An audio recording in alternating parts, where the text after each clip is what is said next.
designate Andrew and Roger tonight for our new members. Did everybody get a chance to look over the minutes for January 16th? Yes. I can't vote, I was here. Oh, yeah. All right, I'll make a motion, we accept the minutes from January 16th Second? as written. Second? All in favor? All opposed? All right. We'll start a new business.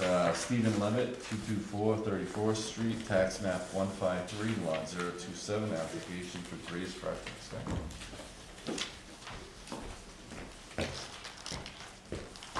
Welcome back.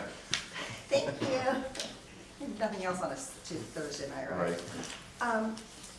So after getting quotes to lift, return, move back, and do foundations, we were shocked. So we're here tonight to just simply ask for permission to add the 30%. We won't be doing the foundation, just 30%, that's it. So the current camp is on piers, sonotubes. The addition would be on the same foundation, sonotubes. So that's just what's going on. What's the condition of these? So the previous, they came in beginning of January, here's the breakdown. They came in, I think it was January, to lift the camp. 16th, Huh? was it the 16th of Yes. January? Okay, so they came in, lift the camp, put a foundation on it, as well as including a foundation for a 30% expansion off the back of the camp.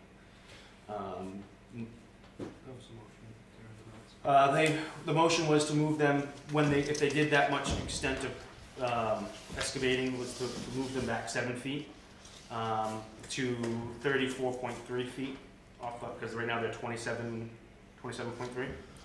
Now they're just, I guess, you got some prices and it was a little over the budget that you were planning. Yeah, we were sort of working a little bit higher than what our neighbor did when he did it, and we were kind of shocked. So we need the 30% just so that we can enjoy it more, but we don't necessarily need the foundation, and it would require us to then winterize everything. You know, it became a financial burden, but we just want to do the 30%. And also put the septic system in. That's a must.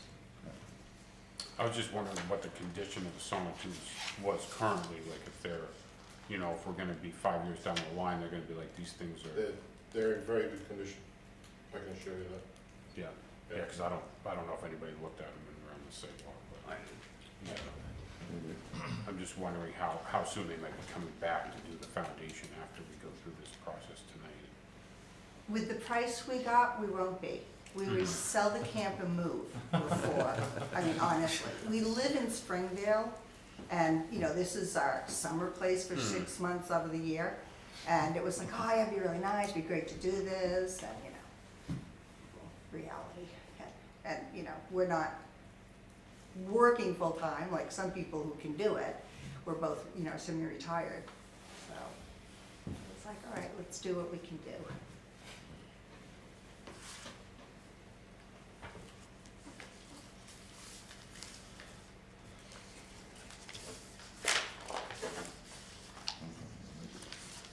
And it looks like you're still planning to remove these decks and Yeah, Yes. those have to go.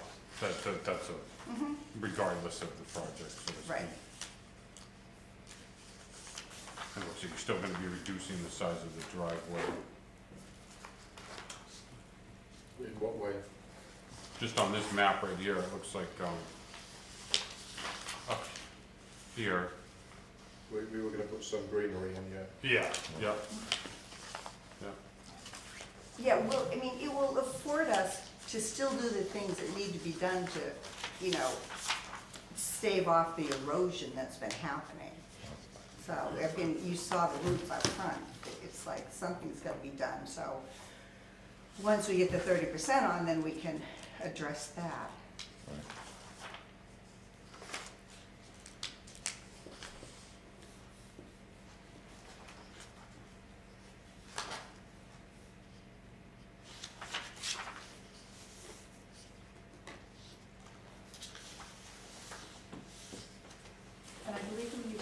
approval for the septic system that was submitted again.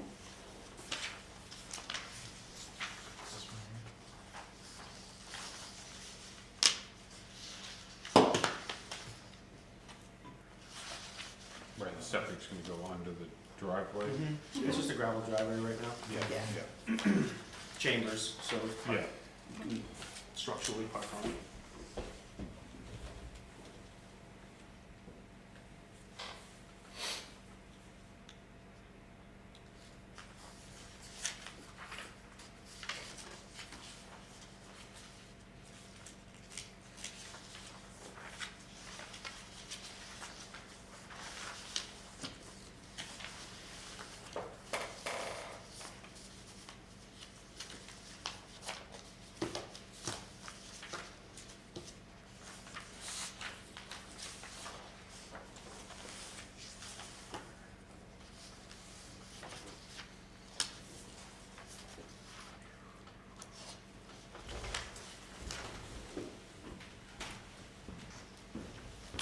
I'm trying to see some numbers. Yeah, no, I'm in the floor area, so 70% is 10% times 30 is 20, 210. That's, yeah, that's what all we have. So it's actually just under 30%. But I think this is supposed to be 9, 4, 9, 14. Total floor area. The 210 plus the 701. Right. You know what I'm saying? Yeah. That's fine, I think those numbers are correct.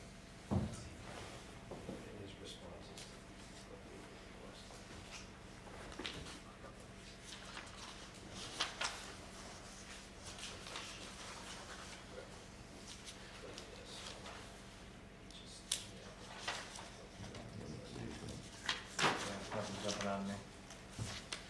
Yeah, I really like that the, the decks are coming off and it's all being filled in with what looks like more greenery and, some vegetation and that kind of thing. It's just gonna go a long way with reducing, the erosion and, Yeah, water runoff and all that other kind of stuff that's a result of that kind of thing, so, yeah, I think it's great. You might want, I don't know what you need, Jason, if you need this to be added, like the two numbers to be added together for this, on the Yeah, application. I'm not too sure.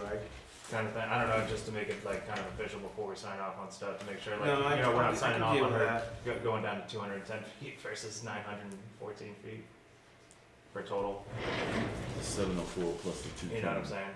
So it's these two numbers that are, Oh, I see. you know what I'm saying? I don't wanna like. That won't have anything to do with your motion. Okay. I'll deal with that in my office. Okay. Thank you, Rob. Yeah. any other questions from me? No. Thank you. Thank Just made a motion. you. No, no. Not yet. I'll follow Gavin's lead. Right?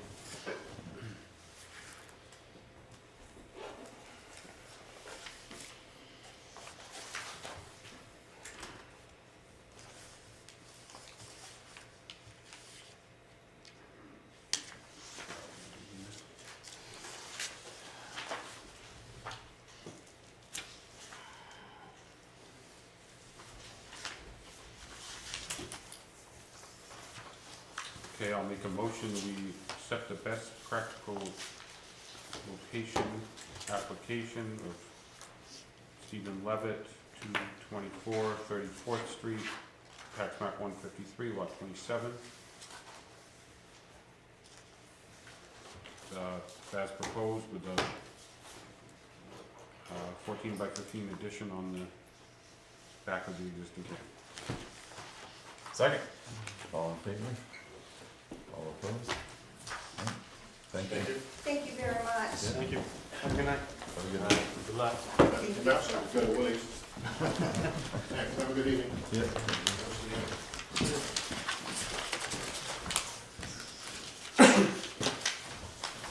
All right, next up is LDP Construction, Fox's Ridge Road, map 260, lot 022, New Beginnings Estate subdivision, preliminary plan application. Come on up, Joe. You still have your subdivision book?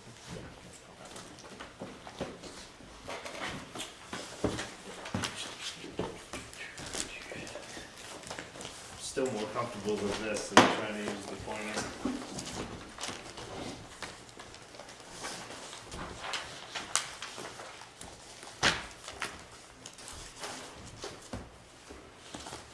Just let everybody finish the paper shuffle here. Well, good to see everyone again this evening. It's been a bit. Joe Stanley here with Line Pro Land Surveying, representing Mr. Luke Peppin and LDP Construction. This would be our preliminary plan submittal for the project we've previously obtained sketch plan approval for, which is our 4-lot subdivision on Fox's Ridge Road, known as New Beginnings Estates. Not much has changed since the last go-round. We have gone through the preliminary plan requirements and submitted a new application to adhere to those. As far as plan changes, I don't recall many changes happening, except we've added a note 15 regarding the flood zone per your requirements. It basically just says that no portion of the project is within a 100-year flood hazard zone. And then, in your preliminary plan section, there are certain items that you can request waivers for towards the end of your application requirements there. And the plan reflects that we're hoping to obtain waivers for 4 of the items that are generally necessary for larger subdivisions. And those waiver requests would be for high-intensity soil survey, hydrogeologic assessment, and then 2 traffic-related waivers, which would be doing a traffic impact analysis and any sort of traffic generation assessment. We kind of feel like the traffic items are already covered by our MDOT entrance permits, and it's a very low volume project. Above and beyond that, like I said, I don't think much has changed. We tried to submit a reasonably thorough application at the beginning of all this, thorough plan.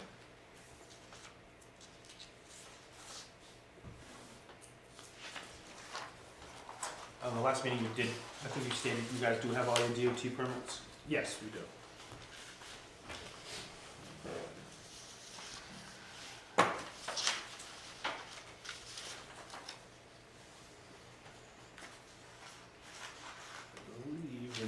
Yes, they were submitted as part of this preliminary application packet. I was just making sure before I made that statement.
Yeah, I have that.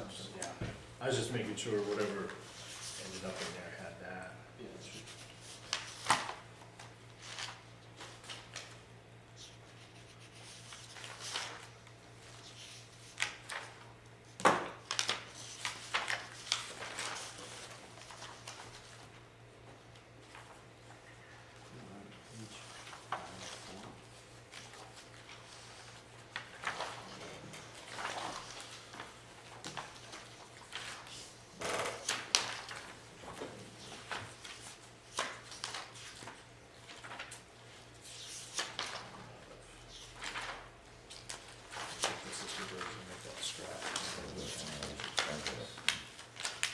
Done?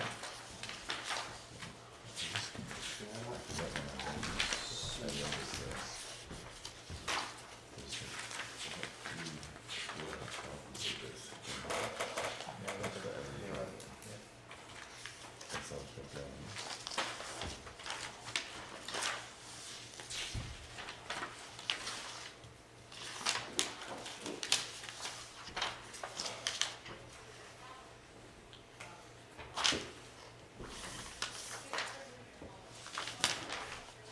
Should we just read through the, preliminary plan stipulations, so to speak? and- Yeah, and then go through the checklist, kind of make sure it's all complete. Yeah, there's 1 through 23 in the Yeah. subdivision. We just quickly go through it, make sure we're not overlooking anything in there.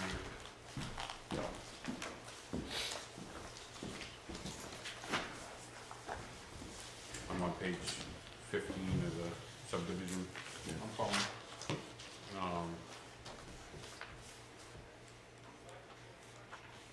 So preliminary plan shall be drawn to a scale of no more than 100 feet per inch. Is that what we've got? This one's 1 inch equals 50 feet. Yeah, okay. Proposed name of the subdivision, name of the municipality in which it is located, plus the assessor's map and lot numbers.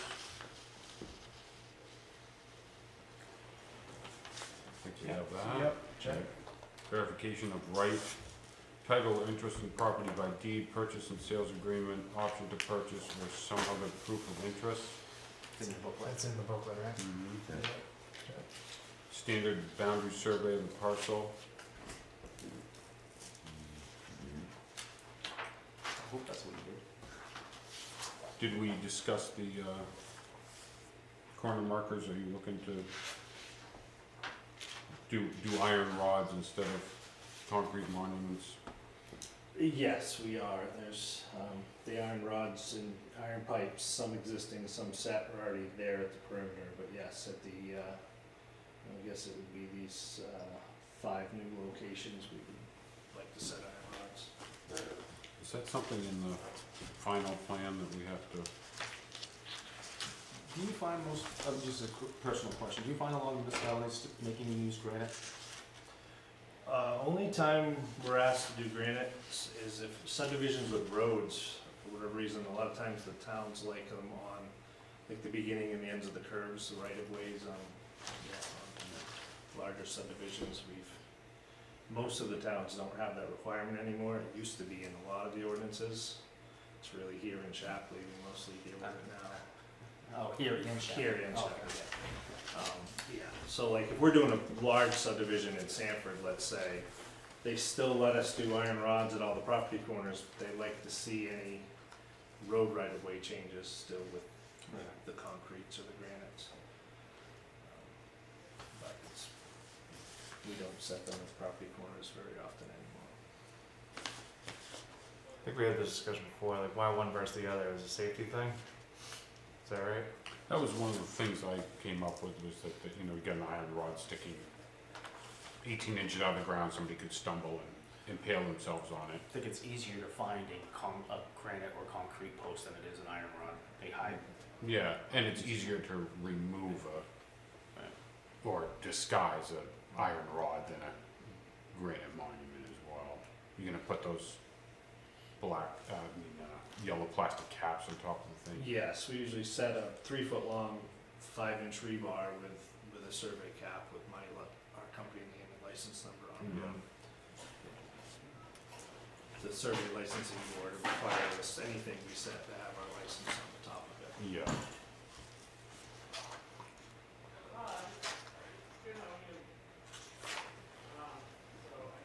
Alright, moving on, 4. Yes. Copy of the most recently recorded deed for the parcel. Copy of any deed restrictions, easements, right-of-ways, or other encumbrances currently affecting the property. The deed has been included in our submission packets, and we are not aware of any current restrictions on the property. Okay, check. There's plenty of access to the lot behind it. we're not cutting off Anyone's right of way or anything, not, to the what's behind it. no, we did full records research on all of the abutting parcels as part of this. We did not find any rights of way or easements or encumbrances on the property. Copy of any deed restrictions intended to cover all or part of the lots or dwellings in the subdivision. So that's NA. Correct. The only thing I wanted to ask you guys about before we finalize everything is, you know, this roadside buffer is Yeah. shown on the plan. We have, I think, Pat Hannon's old road, I forget the name of it, that cuts through off of West Shore Drive to the shore. Nicholas Lane. I think when we did like the 2-lot subdivision over there, we may have submitted a sample deed with that sample buffer restriction in it. I could submit something similar during the project if the board would like to see it. Yeah, cause when I didn't make the site walk, but when I drove by, it looks like, you know, it was already, the timber was harvested, you know, up to the road and along that area, so we'd just be looking for something that, restricted harvesting in the future in that 50-foot buffer. Yeah, it's a requirement, it'll be on the finished plan, it'll be a requirement on all of the deeds. Just sometimes the board has asked me to view a sample of what that deed restriction might look like, and then sometimes they don't. So that's why I bring it up now, just in case somewhere along the process you guys would like to see that sample deed of what that language might look like. You know, Excluding safety hazards or something like that. no, it just reminds people, Not you know, the- that there is a roadside buffer, you know, just Yeah. the issue with, I hate to say it, the recorded plan holds a lot more power because that's what everybody's going to look at when they refer to this in the future. We can create sample deeds and sample restriction language, but you know, it's tough for us to control whether The homeowner, whether they make it, you know.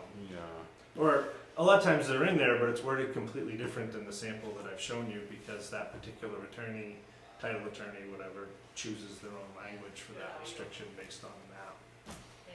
right, it's just a sample is all we would get. Right, so I submit the sample, but it doesn't always get used. But I'm happy to submit one if the board would like to see one.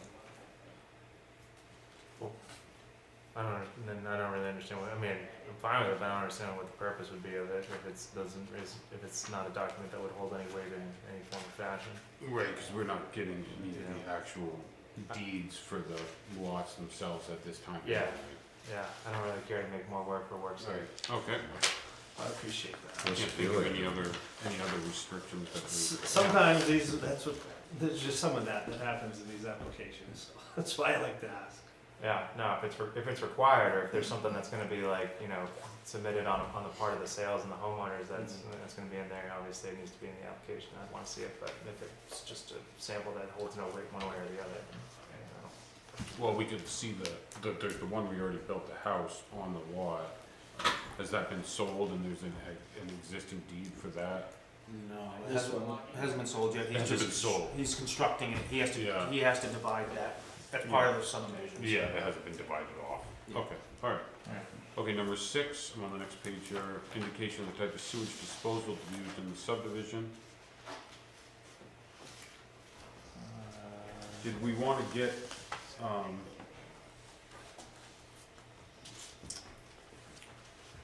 So note 8 on the plan is intended to address that, not to cut you off, but it indicates our intended, that septic, individual private septic systems are proposed on each of the lots. Yeah, okay. did we wanna get proposed locations on the map? It'll be tough to say, depending on where people wanna build their houses in the lot, unless, Well, it wouldn't have to be thoroughly specific. All these lots have been perked. It's just gonna be within the building envelope, correct? Correct. So- Okay. So generally how we deal with that is we do the soils test pits and submit the logs. We prove to the board that a septic system would be possible on the lot. Right. Yeah, And then the individual homeowners, once they decide the size, because if it's 2 bedrooms or 4 bedrooms, it's gonna be different. yeah, That usually as part of the building permit process, they submit that final septic design, but we at least try to prove to you guys that one could go on the lot, yeah, to kind of check that box, which is the whole purpose of the soils test pits. even though the test pits are in the buffer. The pits are in the buffer, but they won't be there in the future, if we ask. No, I for mean, but pits. that's not where the septic's gonna go on the other 3 lots. Right. Yeah, okay, alright, I think as long as they're within the, In the buffer. That one's already in within the the ground. orange boxes depicted, then we're happy, right? Right, that's what I was just gonna say. The board could choose to state a condition that any septic system must go within the proposed build area shown on the The lots, building and envelope. we Yeah, I would think cover that, that. that would be advisable just because of the proximity to these wetlands that create the funny shapes of the building envelopes, but, okay.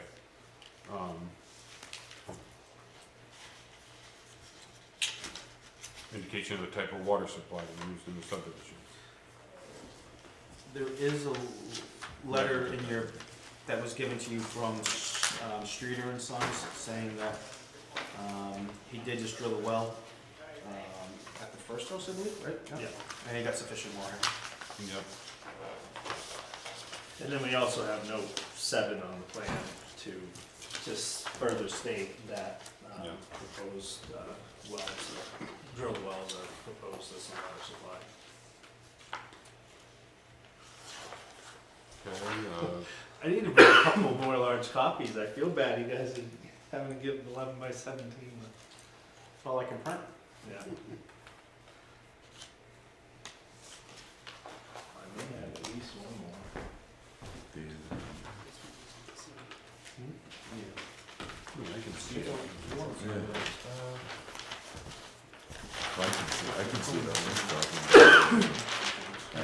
This helps. Here's the larger version as well. The Reader Digest larger print. Bring my, one of my son's magnifying glasses next time. I usually just use the phone for a magnifying. So are we gonna have them put a list the septic in the building lot area? That would be a Just probably, throw it in there as a. condition, I guess. So we can state that. I think, I think it would prevent, I'm never trying to restrict my clients any more than I have to, but just knowing you guys as a board, I think it would prevent the septic system landing inside the buffer strip and then, having an Yeah. issue with clearing related to that task. Right. Same with the well, right? We're gonna, Well, the well has to be 100 feet from the septic. And well, that's what I'm from saying, that from we, the road too, the right? well is gonna be in the front. And the septic's probably gonna be in the back, is that?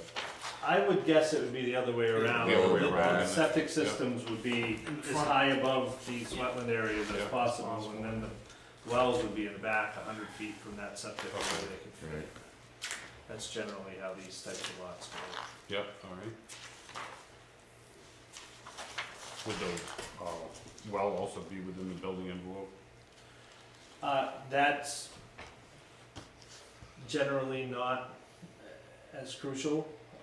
Usually we're just playing the game of, okay, there's gonna be a septic here, where can we get the well truck 100 feet away? Usually that's more where that's determined. Yeah. I mean, Once the just site in terms grading of- has happened, how do we get a well truck in here? Right, But, again, there's not maintenance, like you don't need to mow, or, you need to maintain a leach it's just field. the initial drilling that, and the Right. digging of the line that causes the disturbance. Right. I think it's more crucial for you guys to be concerned with the septic location, because those need to be maintained to prevent tree roots, things like that. There's more likelihood of impact to things like buffer areas. The well, once they punch that in the ground, it shouldn't need much maintenance or upkeep, hopefully. So, we don't usually find that's as critical to kind of maybe Number 8, the date the plan was prepared, North Point and graphic map scale. It's on there. January Date, 2nd, got it. and North Point up top, yeah. Number 9, names and addresses of record owner, applicant, individual, or company prepared the plan and adjoining property owners. We have that in the, we've got a list of abutters in here. There's a list of the butters in the front. Let's see, number 10, wetland areas shall be delineated on the survey regardless of size. They are, and I believe there's some flags on the property too, when we did the sidewalk. Yes, pink flags rather. Okay, number 11, number of acres within the proposed subdivision, location of property lines, existing buildings, vegetative cover type, unusually large specimen trees if present, and any other essential existing physical features. Yep. Yeah. 12, location of any rivers, streams, brooks within or adjacent to property, proposed subdivision. Any portion of the proposed subdivision is located in the direct watershed of a great pond, the applicant shall indicate which great pond. That's NA, right? Yeah, NA. This drains to the, what does this drain to? Just right down to the Salmon Falls, or Yeah, I was saying most of the stuff on Fox's Ridge ends up in Salmon Falls. there isn't much of a pond back there? No. And it's a good distance away. Yeah. Number 13, district, zoning district in which the proposed subdivision is located and location of any zoning boundaries affecting the subdivision. Yeah, Yes. the majority of the project is in the rural district. Your zone line is here, the very tail end of some of these lots. Do crest into the critical rural, but we're not proposing any houses or any changes, back that far in the lot. Drain into the Salmon Falls River, drain into Milton Three Ponds. Yeah, that would flow, drain it to Northeast Pond, is it? Yeah, but that wouldn't drain into Salmon Falls River anyways. That would go into Northeast Pond, or Milton Three Ponds. Yeah, which is the dammed up section of the river. It's, Right. Yeah. Well, all the lakes have dams on them.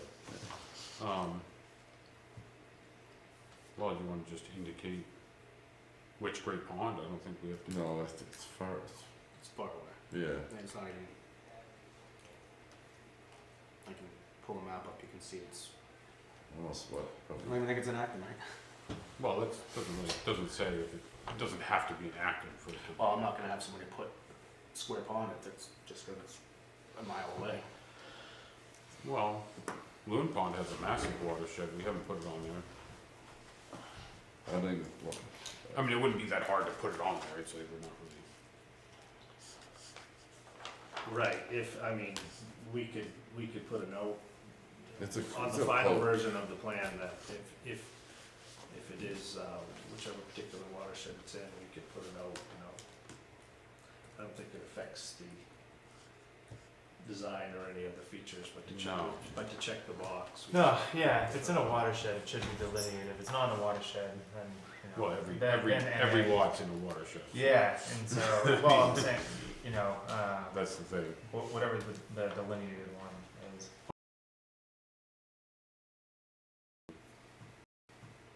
Either way, everybody's happy with the zoning boundaries? Yes. Okay. Number 14, location, size of existing proposed sewers, water mains, culverts, drainage ways adjacent to the property to be, on or adjacent to the property to be subdivision.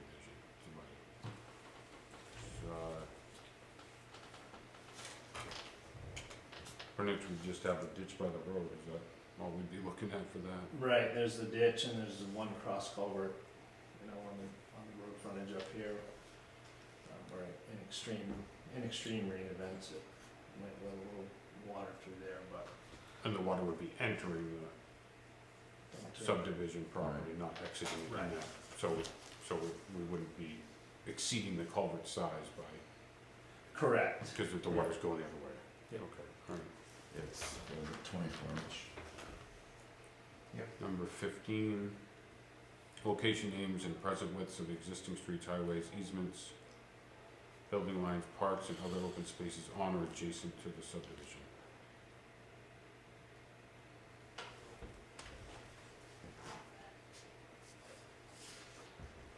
Just be Fox's Ridge Road, pretty much, and Yeah. it's on there. Number 16, so one I just, Number 16, width and location of any streets, public improvements, open space shown in the official map and the comprehensive plan for any within the subdivision. Okay, number 17, the proposed lot lines with approximate dimensions of lot areas. Yep. Yep. Number 18, all parcels of land proposed to be dedicated to public use and the conditions of such dedication. And On the next page, number 19, location of any open space to be preserved or common areas to be created. NA. Okay, number 20, the area on each lot where existing forest cover will be permitted to be removed and converted to lawn. So that's our building envelopes. Yep. I guess. I don't know how we.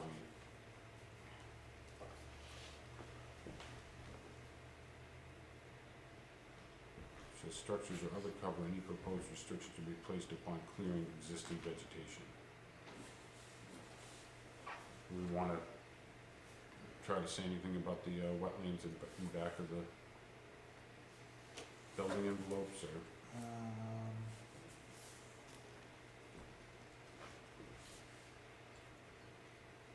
Oh, with respect to like, don't build the wetlands? Or just, Stay within your building envelope. Yeah, I would say stay within the, like, the proposed, like I see. so they couldn't create a, so you're saying they couldn't create a small field or Or an oasis back there. a pasture behind Right, yeah, Right. behind the building envelope? yeah, like no development. Okay. But we wanna restrict them putting a shed in the, that if they put a shed, we want it to be within the building envelope as well, is that what we're saying?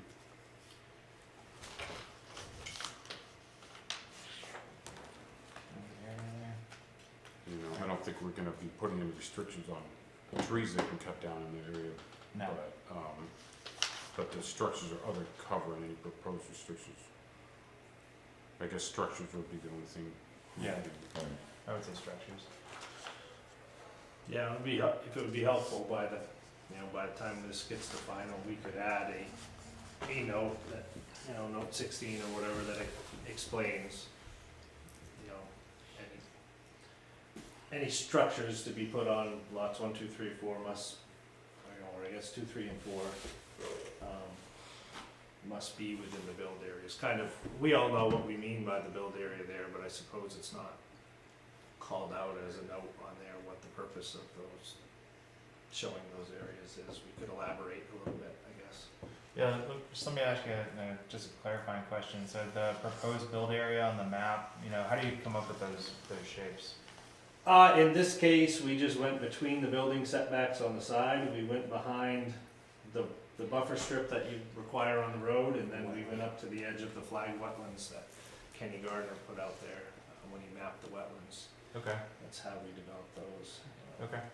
Do we wanna, have a building envelope depicted on lot 1, or are we not concerned? The house is already there.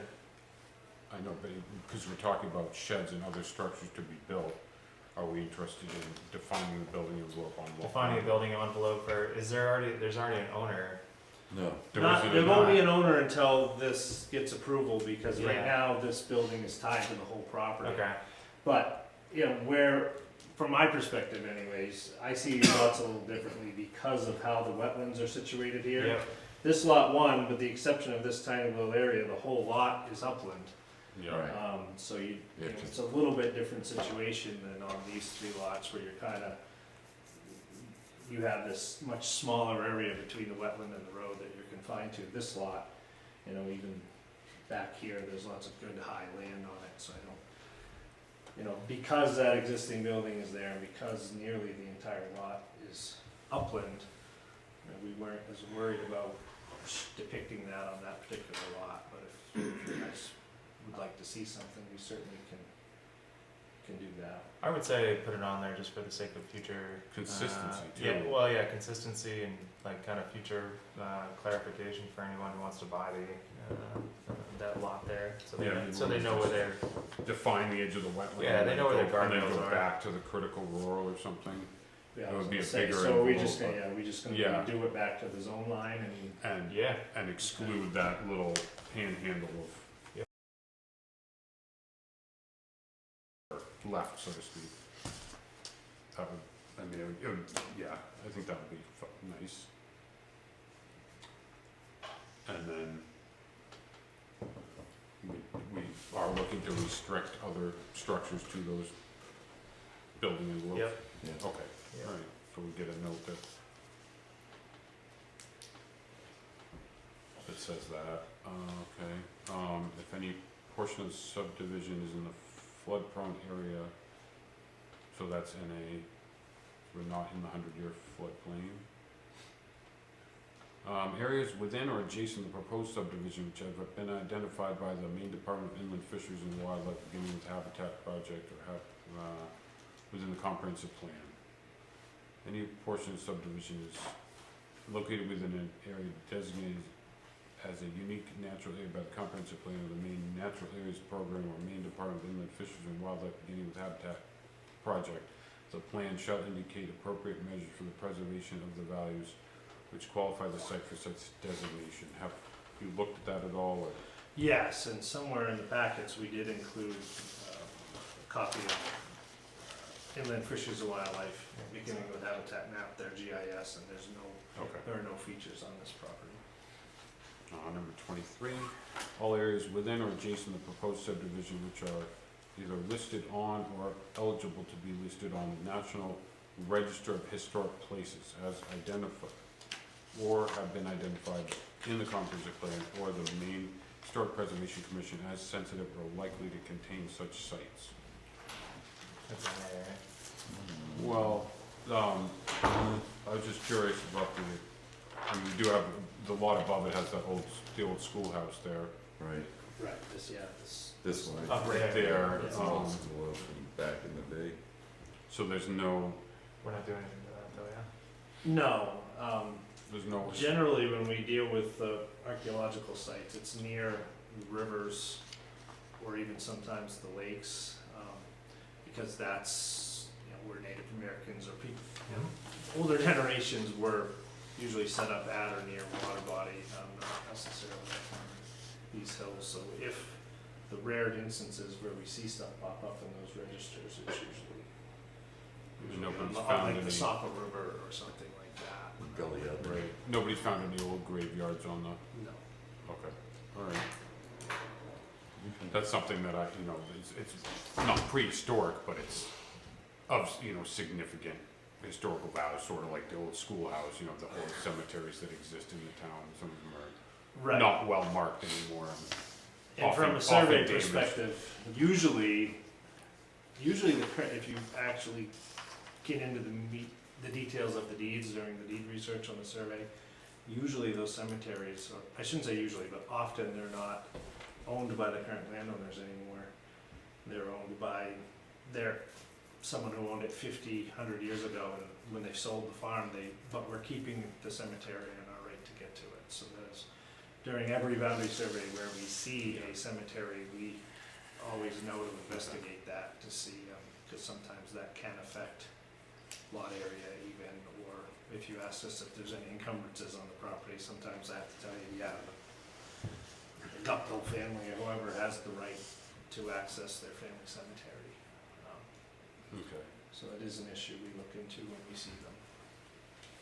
so like we're on to required submissions in which a waiver may be granted. So, and you're asking for waivers for number 1, high-intensity soil survey by a registered soil scientist. Does anyone have a issue with that? not that we have to necessarily grant the waivers tonight, but we can wait until the final plan to do it, but, I think, but we could, I think because of the size of this one, I don't see it being necessary. yeah, okay. And then we've got contour lines on there. Correct. And so the hydrogeologic assessment.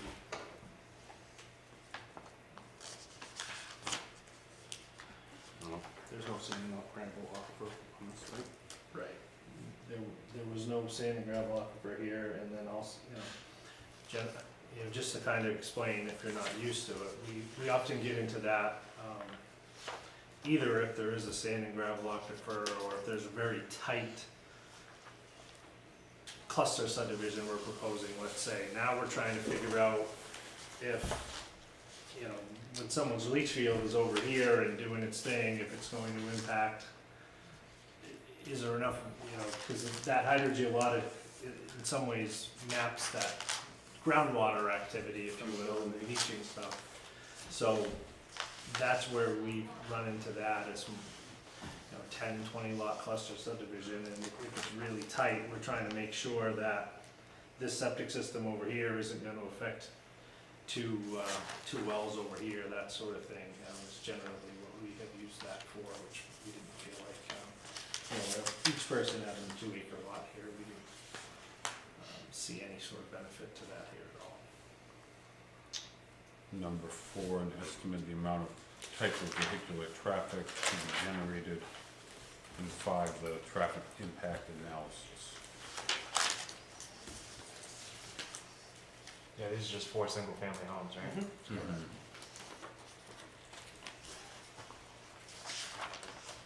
So we wanna go ahead and, make motions and grant the waivers tonight on each of these, or do we wanna, wait till the final plan?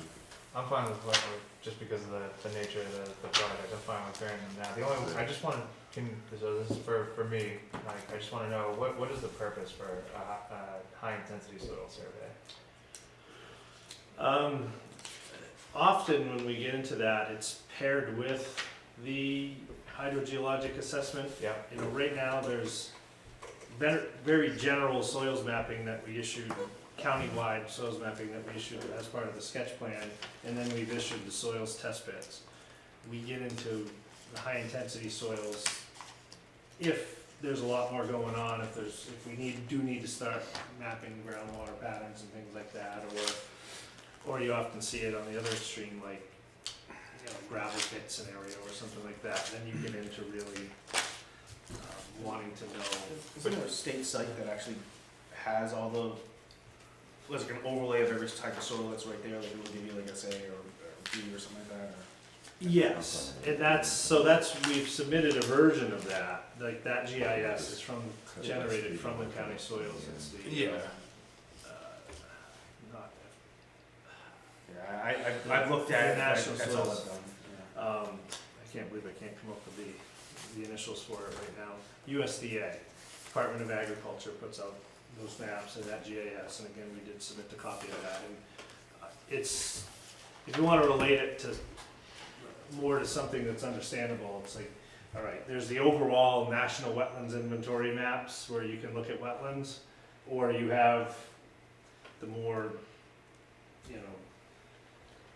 more precise version when we ask Kenny Gardner to come out. Those wetlands maps will just kind of have a couple of big ovals here, but we then ask, it would be doing the same thing, kind of almost upgrading the mapping, but instead we're looking at the soils under the ground. Okay. And again, in a project this size, we don't usually worry about it too much. Yeah, I'm trying to draw the contrast of why the waivers needed, since you submitted a soil test, right, from a soil test pit? Is that what you? Those are different, that's a These- perk test, that's to make sure it can hold a septic system. Okay. But in effect, what the high intensity soils Right. is your the little perk test that you have here, Yeah. we would have 50 of them on the Right. site. There'd be another hole here, another hole here, another hole here. And that's what I was trying to figure out the difference between, Yeah. is So you- basically what was done versus what this is asking. When you see a septic design, they get into, so this is when he dug his test pit, you know, these are his samples, it goes from, 0 to 10 feet, 10 to 20 and stuff like that, and that's what they're coming up with, and that's what, that would be just a lot Right. larger scale. Much larger scale. Yeah, no, I'm fine with, that's, thank you. I'm fine with that, we were just do the low density of the project and that kind of thing, so. Cool. Okay, so, I'll make a motion that, we grant a waiver for the, high-intensity soil survey by a registered soil scientist. Second? All in favor? All opposed?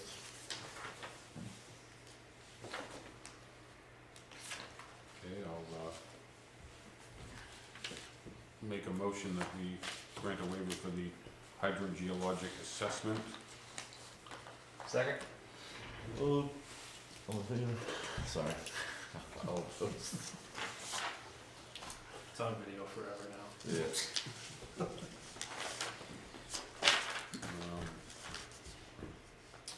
Make a motion that we grant a waiver for the estimate of the amount and type of vehicular traffic to be generated.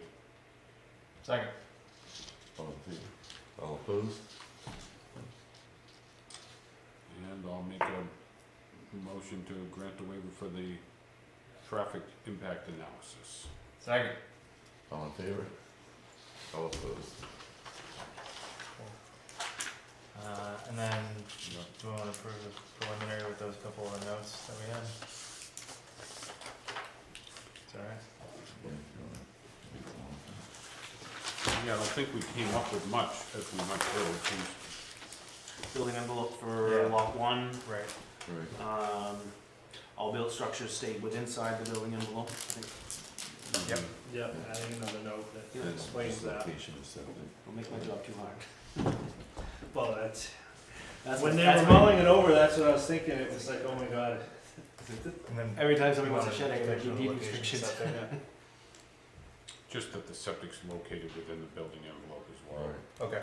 You know, just a note that Outside the buffer, yeah. structure and, I guess the septic is a structure, but that's a whole nother thing. Right. Oh, here we go.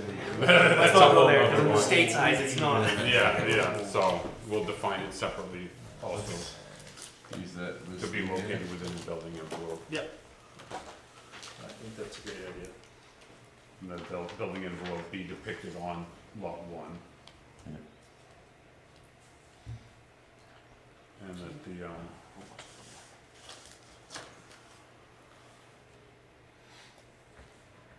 Do you need a email contact, or are you gonna find? do we have a note for the buffer with the road, or we just have what's on the, You know, well, it says we- proposed 50-foot buffer strip, what if we just got rid of the word proposed and it says 50-foot buffer strip?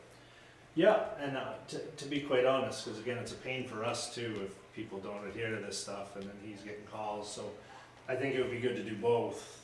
Sure. We'll yeah. take the Yeah. word proposed out of here, but we will also highlight it in a note over here as well on the final plan, just Great. The word To reiterate. vegetated, 50-foot vegetated buffer strip. Great. I Works for me. think it's a good idea to add that note. Yeah, nice. It's easier to find it too, like I think people might just read through the notes and kind of not, and like, look at the map A differently. lot of times. that's It's the easier case. to just, oh, there it is, it's Yep. number such and such. Number That's a good 60. idea. Okay, Makes it idiot proof. Well, usually a realtor grabs this plan and they just go through it really quickly, and here's your restrictions, so they don't go actually off the record, so it is a good idea. Okay. I agree with that. all right, I will make a motion that we accept the preliminary plan application for LDP Construction, Fox Ridge Road, map 260, lot 22, New Beginnings Estates, with the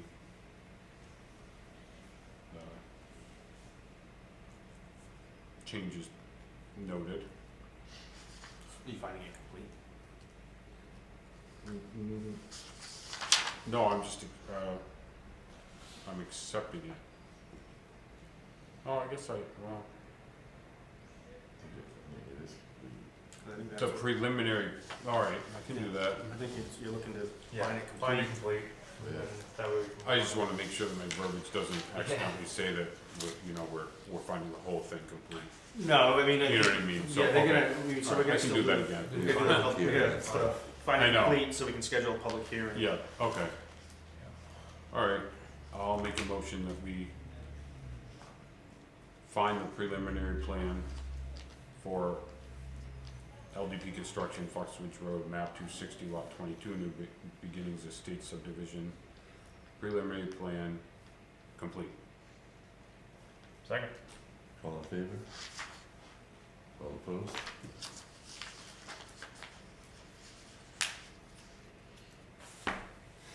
And I'll make a motion that we schedule a public hearing for the next available So, time. Would it be the second meeting in March, or can we pull off March 6th? I can get all the abutting notices out tomorrow. I think we can pull the 6th. Just keep it moving. Yeah. And we kinda stalled it with the weather, so it'd be nice to. Yeah. I'll make a motion that we schedule a public hearing for LDP Construction, Fox Ridge Road, for March 6th at 6 p.m. Yeah, I'll have abutters notices, and newspaper, whatever, show it Smart Shopper, it's on newspaper. Second. all in favor? All opposed? Alright, Thank you. thank you.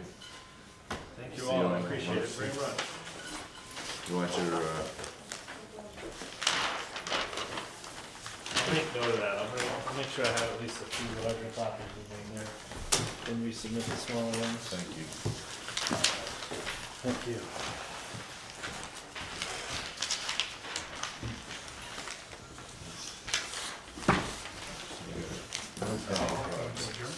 I think we were gonna just touch base about North Star, I think. Right. I got some questions for you guys, give me a minute. Yeah. Housekeeping. Yeah, I just wanted to pull this off of the.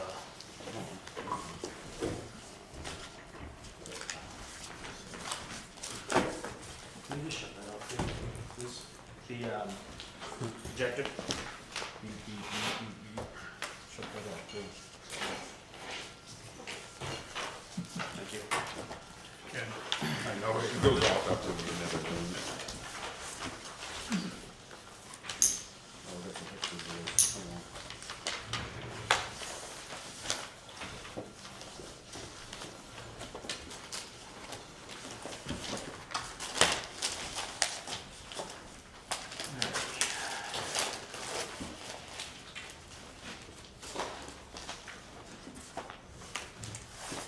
So I think everybody might have been here at this the last meeting, I'm not sure. We were talking about North Star and the ordinance revision and stuff like that, and stuff like that. So I had some discussions and came back with questions. Yeah.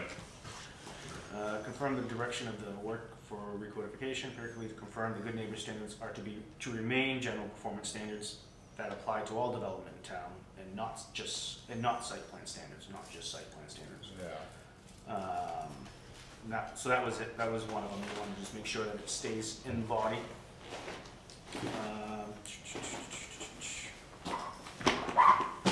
And that which would apply to only to, yeah, okay. And so, and I was wrong, when I said that, the state was coming out with a mandatory shoreline zoning.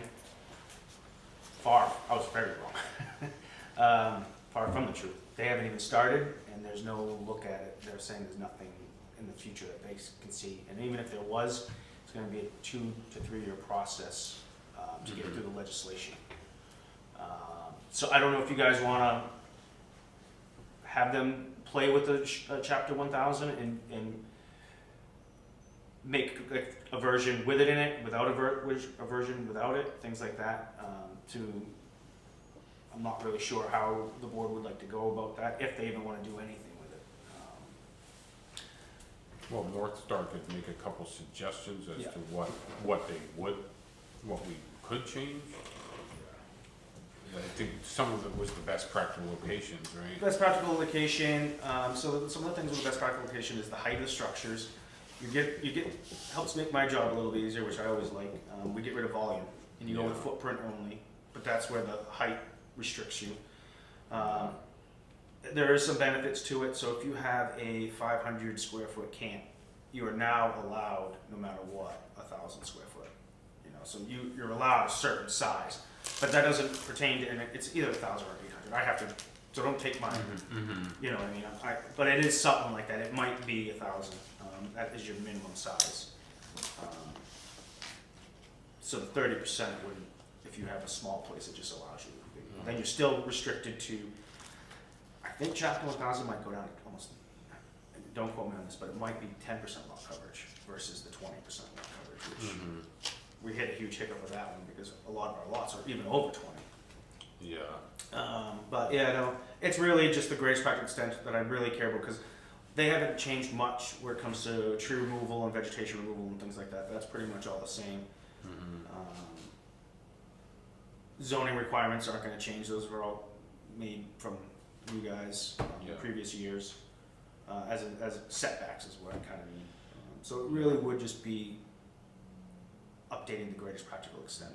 So, The only thing I see with that is like consistency, like we've had how many people do this process, and then all of a sudden, and what you're talking about, the state's had that in the works for years. It's nothing. It's been here nothing since 2015, new. Yeah.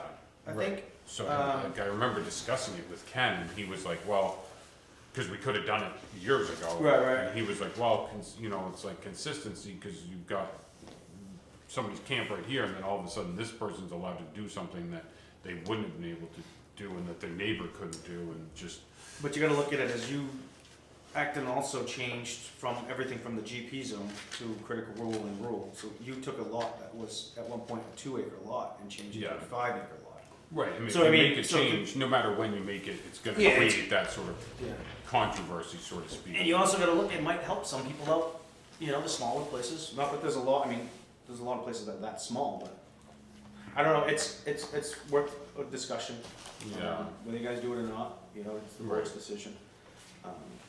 I would just love to get rid of volume. Because that's a tricky one, because the amount of time you have to, if you do it right, the amount of time you spend on it, you have to go in the house, verify your height of your ceilings, your height of the structures, then you gotta do it after, on post-construction as well. Yeah. It's not just as easy as taking an outside measurement. Right. You know What I mean? does measuring volume get you? Like, what's the, That, so, like, what does it get you? That- the volume is what keeps you to, so yeah, you get 30% by square footage, but then you also get 30% of volume. So if you have, So that people could go up. yeah, it But doesn't then allow we- you to but go up the- 2 stories, you know. So footprint would allow you, if you were back far enough to go up that whole 2nd story, but you can't if you're closer to the water, because you're only allowed so You're high. on the height restriction. Right. Now with volume, it doesn't matter if they could have a 40 by 60, and if they want to shrink their, then they can go up to whatever height, as long as it's less than 35 feet, and they can be 20 feet off the water. As long as it's less than whatever they. The volume, yeah. Well, as long as it's less than the height restriction too, right? Our height restriction right now is 35 feet. You know, any part of the shoreline zone. Chapter 1000 is structured differently. It's a step effect. So if you're there's no expansion whatsoever from 0 to 25 feet. Yep. They're from 25 to, and it might be 0 to 20, and then like 20 to like 30. You might have 15 feet height. Mm-hmm. Then from 30 to, so you'll see it. Some houses are like this. They're jogged. Yeah. Because they hit a certain point.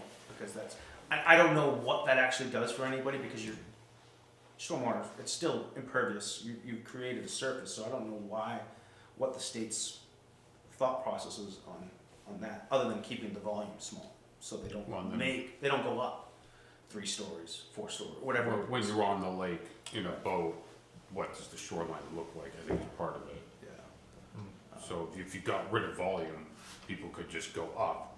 and then your shoreline would look more like, They just took some of the tall, difficulty you know, you have out. a bunch of white houses that are all 20 feet taller. No, I That would change the So vision. all guess they I'm did trying was, to- they just took some of the difficulty of having to try to figure out volume, they just took it out of it and went to a height structure. Yeah. Now, Yeah. if your house is 25 feet, Yeah, and you're and you're in an area where it's only supposed to be Bad 15, analogy. you have an elevation certificate, and your grandfather to that height. Sure. But then, your height, you're using your footprint still. right. 'Cause, yeah, I guess that's what I'm trying to wrap. Like, there's no reason to have both a volume restriction and a height restriction. Right. It's one of That's what I like, just- have- Yeah, have so one in my together, ordinance is written whichever comes first. whichever So comes first. if you want vaulted ceilings, Yeah. you're gonna lose your volume before you lose Yeah. your square footage. Yeah. Okay. So, yeah. Mm. I mean, it's a good way to do it. It's just a lot of work. Mhm. Yeah. I don't know anybody who uses the old system of the DEP shoreline zoning. All our surrounding towns, everybody's chapter 1000. I don't know anybody who's still using the old version. Yeah. When the state makes a new, people usually adopt it. When they say, hey, here's our new version, it's a very common practice to adopt something. But when somebody, or when the board or previous people have been doing it for so long, they know how that process, so it works for them.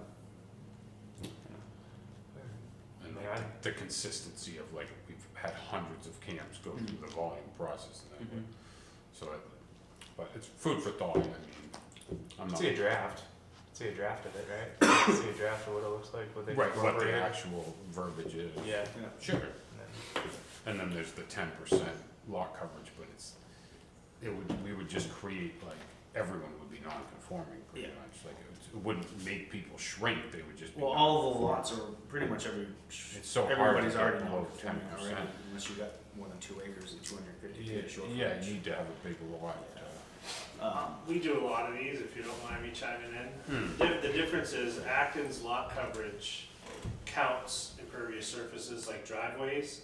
The 10% he's talking about in the chapter 1000 is only from the buildings. Oh, So that's where the difference is. That's why you're going to see similar sized camps in either method, because your driveway, if you go to chapter 1000, your driveway isn't counting against you for your building expansion like it does, may currently with your impervious surface count. So in the towns where we deal with the chapter 1000 version, we have 2 things we have to worry about.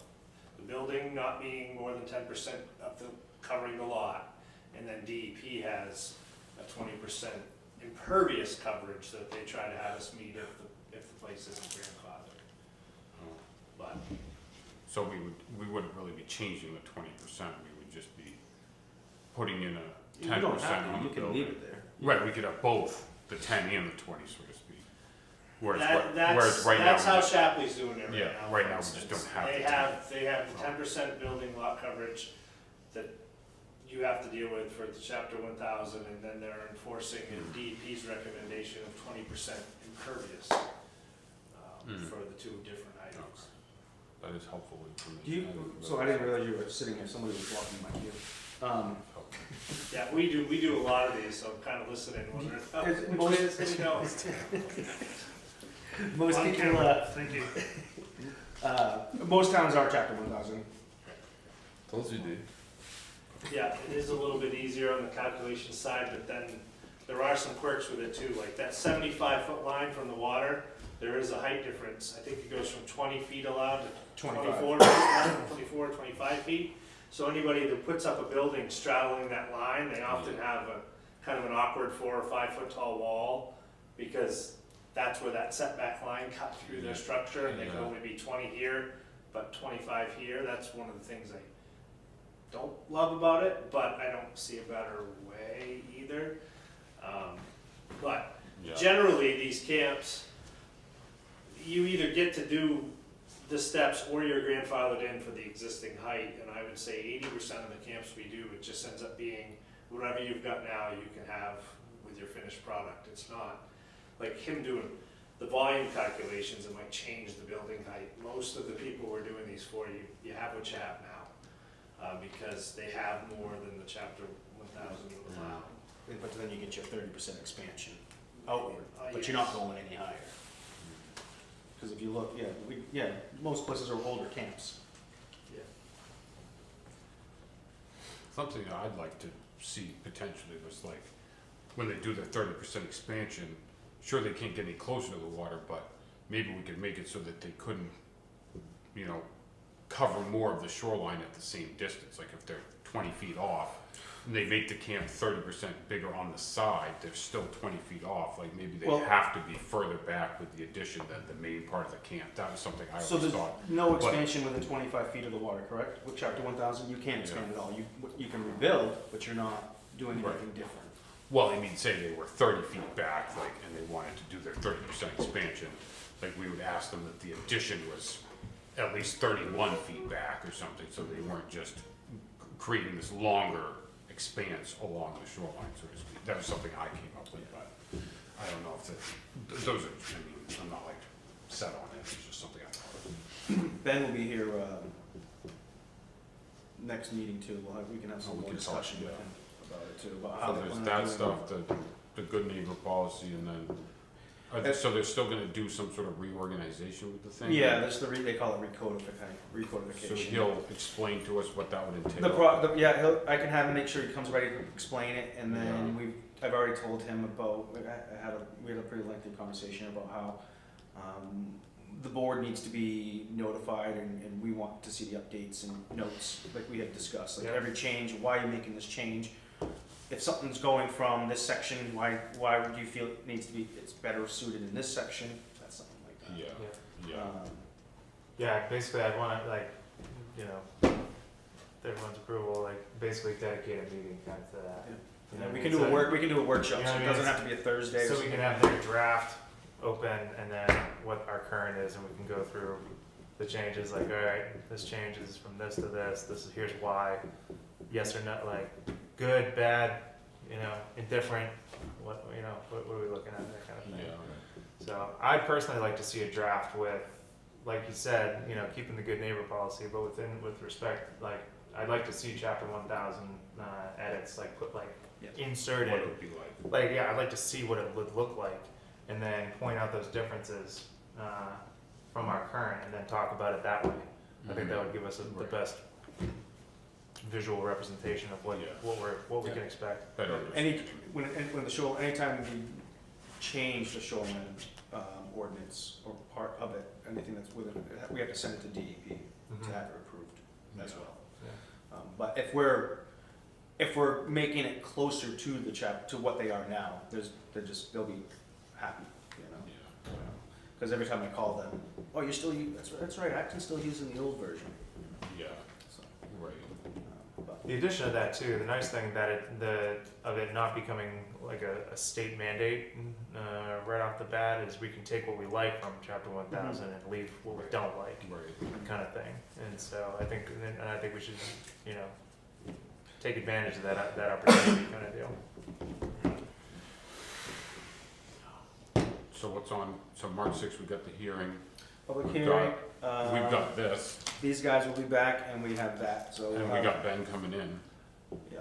Ben's gonna give us a memo on this, or no? I'm gonna talk to him, I believe But so. it'll be a very Yeah, it's just gonna be a initial brief one, it's just gonna very be like, initial okay, meeting. I thought North Star probably finds this complete, you know, it's up to but it's always up to the board to find it complete as well.